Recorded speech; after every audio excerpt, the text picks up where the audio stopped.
We're now day 8, if you can believe it, of Diddy's federal sex trafficking trial. And if you thought it couldn't get any darker, today somehow it did.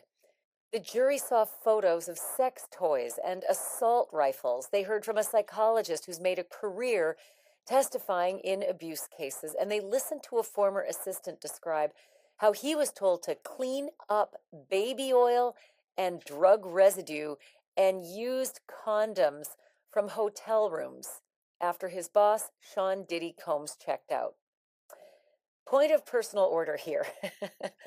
I too work with a staff, and if they ever complain about me, I will remind them that staff members had to say in a federal courtroom that they cleaned up their boss's used condoms. So, in retrospect, I can't possibly be so bad. Imagine being that employee up on the stand having to tell that story. You're going to hear a lot more about that in just a minute. The prosecutors say all of this is evidence of a pattern of behavior, and that is control, coercion, and corruption, with the highest boss in the enterprise calling the illegal shots. So let's just get right into how the day unfolded. The morning began with a shakeup of sorts. Yes, that was just a sneeze from Atlas. The federal prosecutors announced that Kid Cudi, the famous rapper and the former boyfriend of Cassie Ventura, would not, in fact, be taking the stand today, despite earlier plans that he would. It had apparently something to do with his scheduling. No bother. Prosecutors had another witness ready to go, and they said Kid Cudi would be coming up later. But before that witness actually took the stand, both sides got into an argument over a photo, specifically a photo of Kim Porter, Diddy's longtime girlfriend and the mother of 4 of Diddy's children. The defense wants to enter that photo into evidence, but the prosecutors are really against it. They say that it's emotionally manipulative and, quote, extremely low relevance, end quote, and that it could confuse the jurors by suggesting that if Diddy were convicted, look at these 4 children, they'll be left without a parent. And that would be true because Kim Porter died. These 4 kids effectively were being looked after by her, and Diddy became the only parent, and he's been, in a federal jail cell since September. So they're being looked after by someone else now, and some of them are of age anyway. No ruling on whether that photo is going to be entered into evidence, at least none that's been made public, so you'll have to watch this space for when that decision is made. And, why that photo? Now I really want to see it. But first up on the stand today, Homeland Security Special Agent Gerard Gannon, and he picked up right where he left off on day 7. Agent Gannon described that raid on Diddy's Miami mansion, and this time he wasn't just talking us through it, he was pulling open evidence bags right there on the stand in front of the jury and holding up some pretty embarrassing items that were pulled out from inside. And I'm going to get to all of that in a minute too, so be patient. But he also showed more photos to the jury, particularly of an expensive Gucci bag that the feds said they seized from the master bedroom during that raid of Diddy's Miami mansion. Remember, it's over 20,000 square feet, so they had up to 90 federal agents busted down the front gate of this mansion and descended on this place. They knew that Diddy was out of town, by the way. They knew he was actually, I think, out of the country. And so I think there were only 5 or 6 people at the mansion at the time, a couple of staffers, a producer, some random folks. But, what the feds, what do they know? They don't know who's going to be there, and it's 20,000 square feet. So when you raid a place, you got to raid it fast, so that people don't get rid of evidence or stash stuff or do whatever people do in situations like that. But man, oh man, can you imagine 90 federal agents showing up in that really posh Miami neighborhood? It's on an island. There's a gated community. And they just rammed down the big gates out front. Yeah, there was no knock. There was no, excuse me, Mr. Diddy, are you home? They just rammed the gates down and descended upon the mansion. So photos showed that bag I was talking about, the expensive Gucci bag, it was filled with what the government said was Xanax, cocaine, ketamine, and MDMA. And the photos also showed a red suitcase that was found in the guest house, the security room in the guest house. And inside that suitcase was a loaded .45 caliber handgun. I want to note here, though, that they were specific to say that the serial numbers on that handgun were intact. I say that because of something I'm about to say in a bit. And this something I'm about to say actually matters a lot. But hang on, because in the master bedroom, agents uncovered a wooden box that was engraved with the name Puffy. I wonder who that belonged to.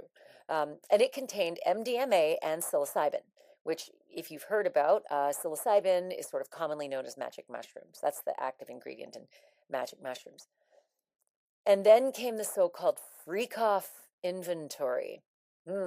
Yeah, get ready. And if you're, prudish, cover your ears. 25 bottles of baby oil, 31 bottles of Astroglide, and a green and yellow rubber duck. I don't even want to imagine what the business of the rubber duck was for.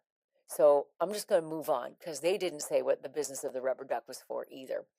But all of those things were pulled from hallway drawers and upstairs closets, and all of them were photographed and cataloged by the federal agents during that big, big raid. The prosecutors alleged that these were part of Diddy's orchestrated sex events, and that these are the things that lie at the center of his sex trafficking charges. And then there were pictures of the master bathroom, and specifically the bathroom mirror. This is kind of like weird, super cool, very bizarro. And I don't think it's relevant necessarily to the case, but I love the fact that the agents noted it. According to the agents, the mirror in Diddy's master bathroom was completely covered in black Sharpie and lipstick, like messages that were scrawled across the mirror. It almost seemed like it was like a fever dream or something. And things were written like, quote, "You're a legend," and "You're an icon, Puff Daddy," and, quote, "What do you want?" question mark. And one that simply read, quote, "Upward motion," end quote. I'm getting Al Franken vibes. You're good enough. You're smart enough. And gosh darn it, people like me. If you're too young, you've got to Google that, and you have to watch Al Franken, who was a senator, but before that, he was a player on SNL, and before that, a writer on SNL. And he had that hilarious skit where he would sit in front of the mirror and like do his personal affirmations. And that's what I got the vibe from when I heard about the messages on Diddy's bathroom mirror. Nobody said who wrote those messages, and prosecutors did not claim that it was Diddy himself. But the jury saw every word because the federal agents photographed everything during that raid. And in the closet, they also said they found 3 cell phones that were hidden inside a pair of Balenciaga boots. I just love the visual. 3 cell phones hidden inside these black, clunky Balenciaga boots. I'm thinking, okay, were these cell phones that were burner phones? Were these cell phones to keep the girlfriends apart? Like, what were the cell phones for? And why were they hidden? Anyway, we can ponder that forever. But as for other firearms, I alluded to this earlier. We heard about this yesterday. We heard there were other firearms, right? But the courtroom got to see this up close and personal today. And the visuals on the stand were nothing short of electrifying, because when you're in a courtroom and somebody brings out rifles, everybody stops and looks, no matter what, even if they're tired or bored or, in a food coma after lunch, whatever it is, you bring out weapons in a courtroom and it's a moment.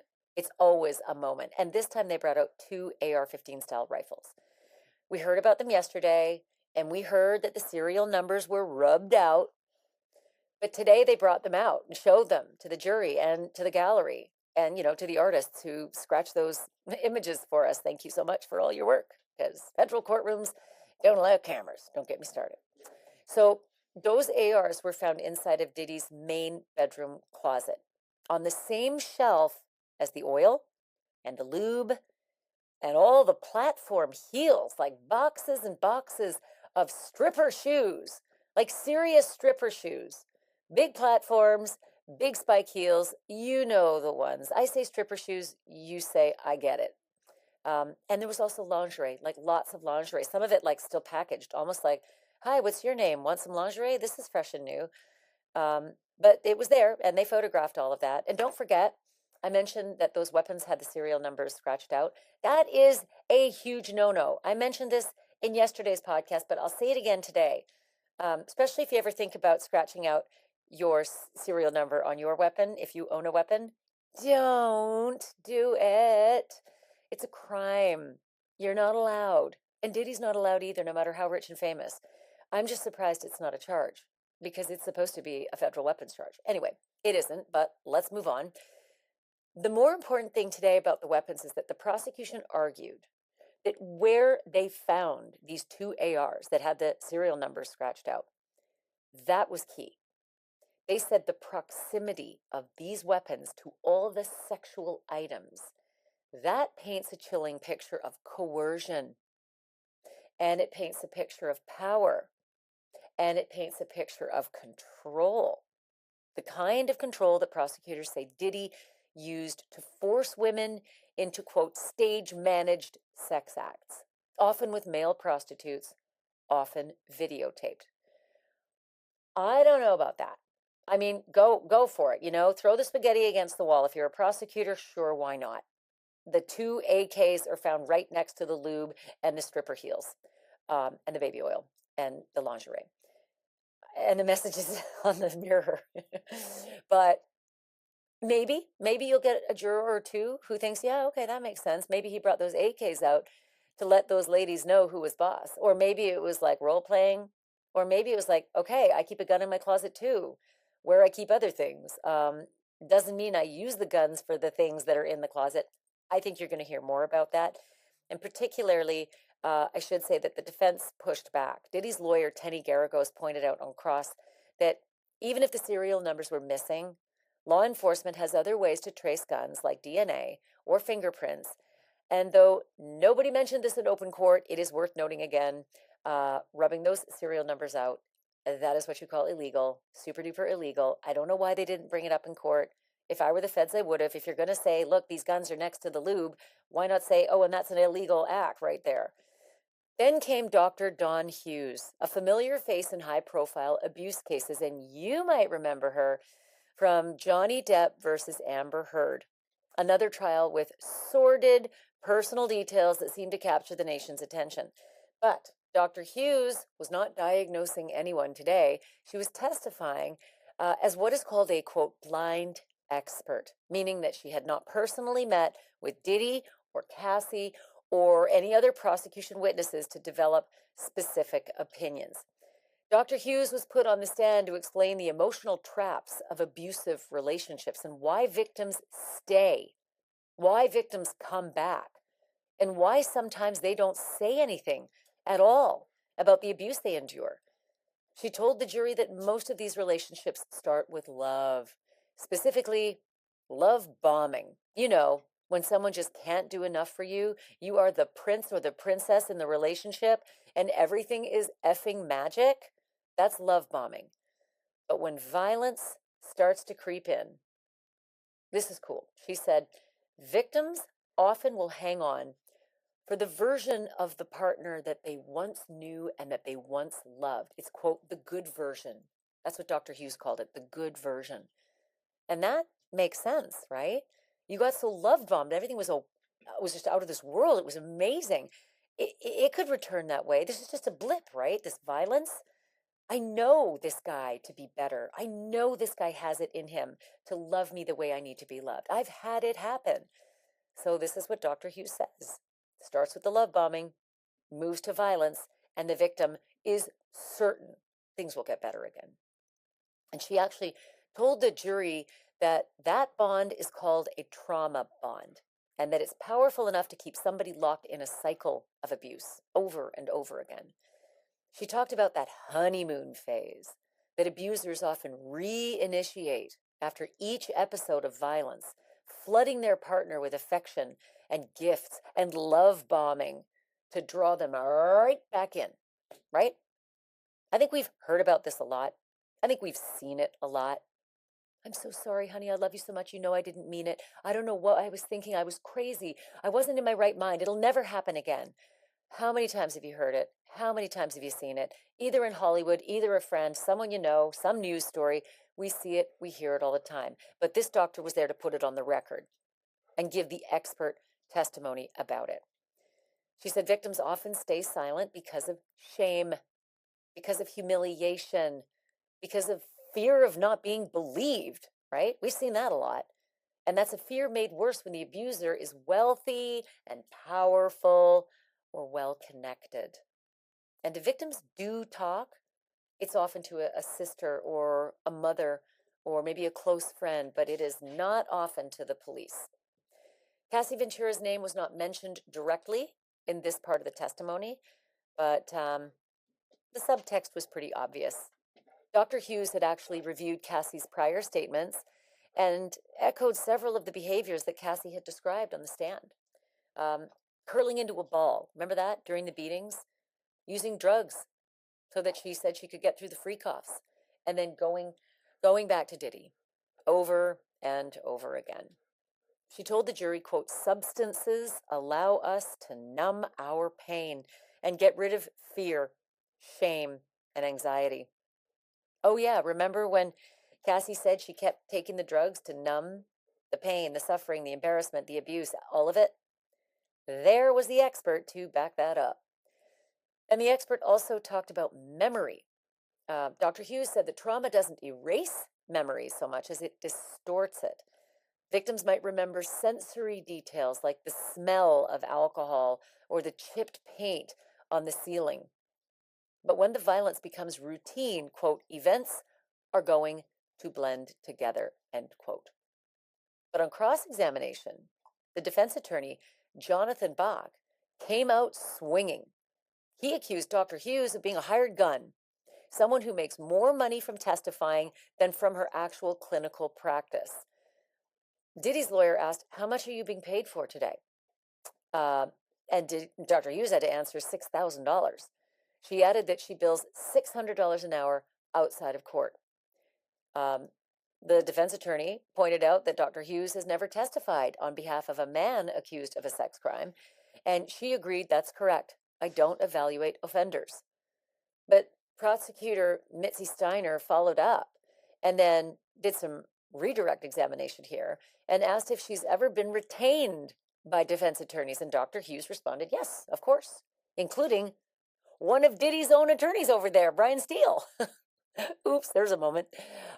She said she was retained in a past case, but was never called to testify. And that was a little testy, almost like the defense lawyers wanted to point out, yeah, you got retained. And then, once you weren't going to play ball with the defense, you weren't going to do what they wanted, they basically didn't use you. And she said, no, I wasn't called to testify. That was interesting, that moment. And then the defense tried to bring in a new piece of evidence, a document from a training session that Hughes once led, advising survivors on courtroom etiquette, like how to dress and behave while testifying. They argued it showed that she, quote, made a cottage industry of being a professional witness. But the Judge Subramanian, shut that down, saying the document had no bearing on the facts of this case. And I'm just going to say right here, I have been doing this for longer than maybe some of you have been alive, right? Almost 4 decades.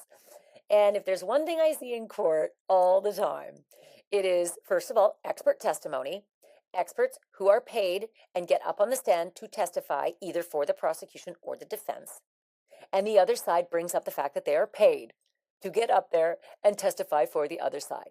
It's the way that a cross-examination will try to muddy up whether we should really believe this person. What? You're paid for what you're saying? Ugh, could we really believe you? But trust me, if you've never been on a jury before, and I can completely relate if you haven't, this happens all the time. This is trial 101.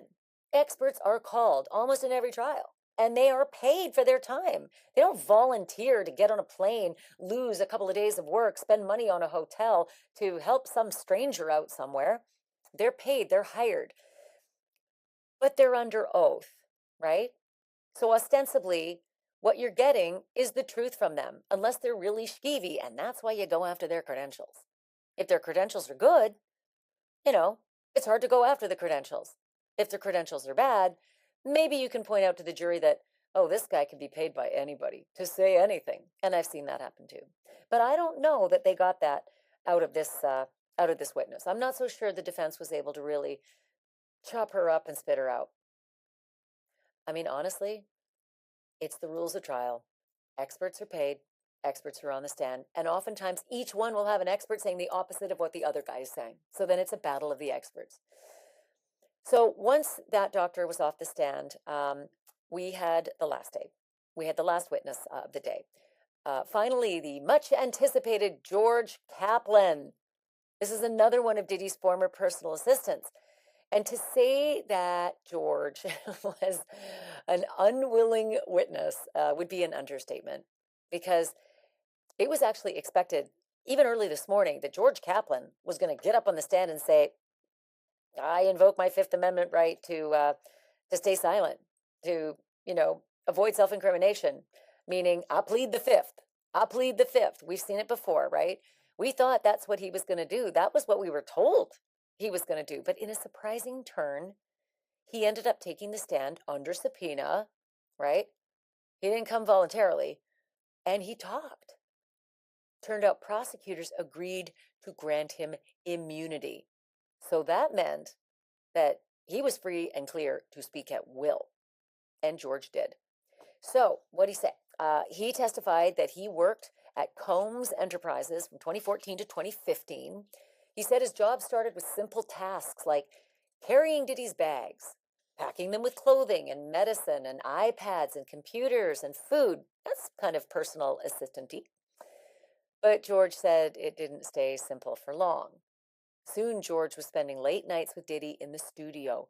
And soon he was preparing hotel rooms for Diddy on short notice, sometimes like just in advance of when the hotel room was going to be used. Inside those hotel rooms, George said that he recreated the same setup every single time. Candles, liquor, baby oil, Astroglide, and clothing. Once Diddy had left the hotel room, George testified it was his job to clean up. You think your job is bad? Let's just stop and picture that for a minute. This is a personal assistant that has to clean up after a freak-off. Like, how long would you last in that job? I can tell you how long I'd last. The first time I walked in and saw what it was I was supposed to clean up, I'd be like, I'm getting another job on Craigslist. But George told the jury, quote, there'd be empty bottles, baby oil on the bed, on the floor, on the table, and condoms.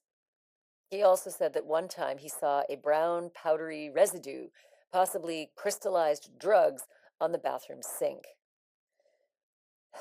And then came the drug pickups. Everything I just described about the hotel room and putting out lube and baby oil and getting hotel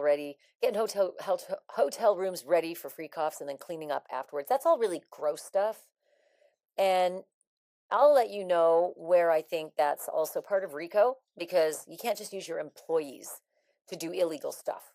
And if the prosecution can prove that those freak-offs were actually illegal, they were coerced, and they were like sex workers flown over state lines, then all of that freak-off stuff was illegal, and the staff members were used to make those happen. But what I'm about to say next is where it's just so effing obvious that it's just illegal. You don't even need to make any chain connections here. George said that Diddy asked him twice to procure drugs for him, once in Miami and once in LA. And both times, George said, and listen closely here to these facts, okay? Or at least his testimony. He says they're facts. George said that he was given cash and a phone number to call. In each case, he said he met a man, made the exchange, and delivered a bag back to Diddy. In Miami, He said that he knew it was MDMA in the bag. In LA, he said he did not check inside to see what the contents were. I know that you do not need to be a rocket scientist to recognize that that is drug trafficking, period. End of story. And if Diddy is your boss in his enterprise, his big, big billionaire enterprise, and he is ordering you to do these things with a cell phone, calling a drug dealer, making the score, handing the money, getting the money from the enterprise, handing the money to the drug dealer, getting the drugs in return, and then muling those drugs back to your boss, witnessing inside that they are illegal drugs. I don't even know why we need to go on, right? There you go. There is one predicate act right there, the one where he witnessed the MDMA in the bag.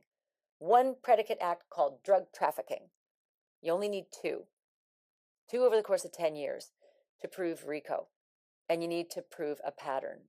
And I don't know about you, but I'm starting to feel like a broken record with some of these fact patterns. Patterns being the obvious word of importance here. So, yeah, for all those naysayers out there, I'm not seeing it. I'm not seeing RICO.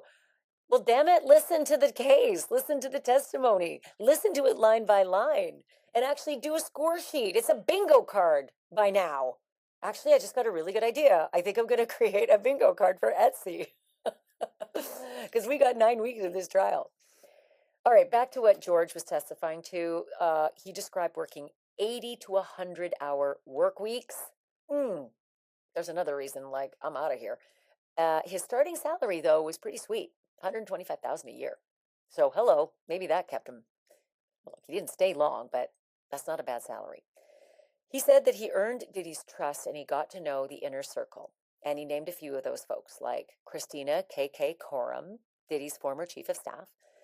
George testified that Christina, quote, basically ran Mr. Combs' life, end quote. But George also described fear. This is important. He told the jury that his job was threatened, quote, maybe monthly, and that sometimes when Diddy was angry, he spun it as motivational. Like the time George could find a 1-gallon water jug and instead brought back 2 half-gallons, right? That's innovative. That's problem solving, solution finding.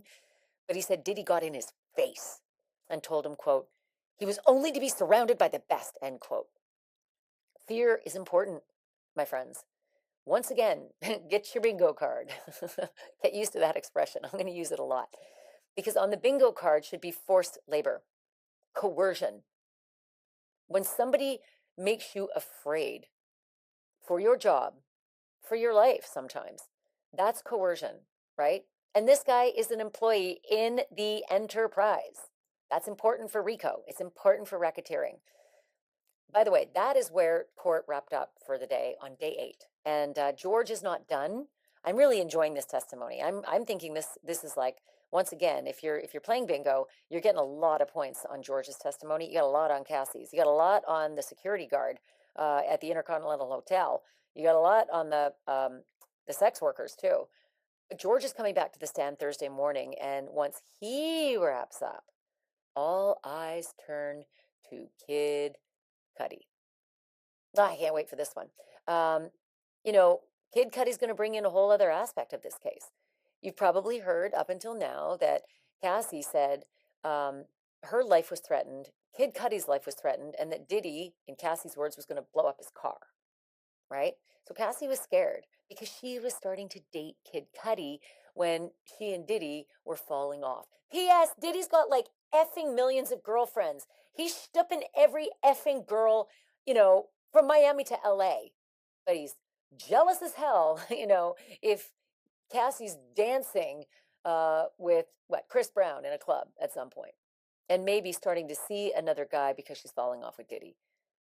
Classic control freak. Classic asshole, right? Like I keep saying, Diddy is not going to survive this case. Whether he is convicted or not, he's going to be spit out on the sidewalk in the front of the Manhattan courthouse, a piece of shit. He literally will be the dirtiest, slimiest, Epsteiniest, Cosbyest kind of guy Um, he'll be one of those. He'll be one of the guys that we know does this shit to women, you know, and we've seen it. We've seen it on tape. We've seen him kicking, punching, and dragging a girl by the hair who's curling up in a ball to try to protect her head. Yeah, there's no getting around that. There's no getting over that either. Okay, so a lot of notes were made today. Like I said, the bingo card. This staffer, I think, is going to keep delivering to tomorrow. So I can't wait. Um, what happens next? George Kaplan comes back. He'll get on the witness stand tomorrow. When he's done, all eyes shift to rapper Kid Cudi. And don't you know, Kid Cudi's car actually did explode in his driveway. Right after Diddy threatened Cassie that he was going to blow up Kid Cudi's car. Yeah, I can't wait to hear the evidence in that particular case because that, my friends, is called arson. Arson is a predicate act. What you got, Atlas? You wanted one of these cookies. Hold on a second. There you go, bud. Crunch. Can you hear it? The ASMR? Atlas crunching a cookie. Anyway, Kid Cudi is going to be super critical to this case because another predicate act for RICO will likely be destroyed or will likely be described by the prosecutors, and that is the arson. I don't know if they're going to be able to tie it to Diddy or Diddy staffers, but like I said, strap in, pour a drink for that one. So we've now heard from agents, we've heard from assistants, we've heard from security, we've heard from escorts, we've heard from Cassie's own mother. And if you can believe it, the prosecution says it is still just getting started. And we are halfway through week 2.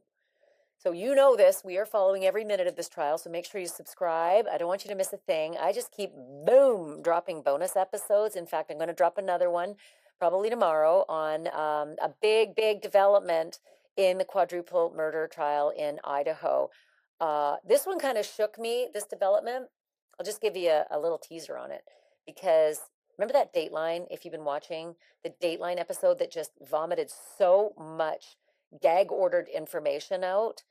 Well, the judge is super upset about it, but not as upset as the defense. And the defense is making hay. Yeah, defense is making big hay. And now the defense wants the trial delayed. We've been like all set up for early August, but there might be a delay.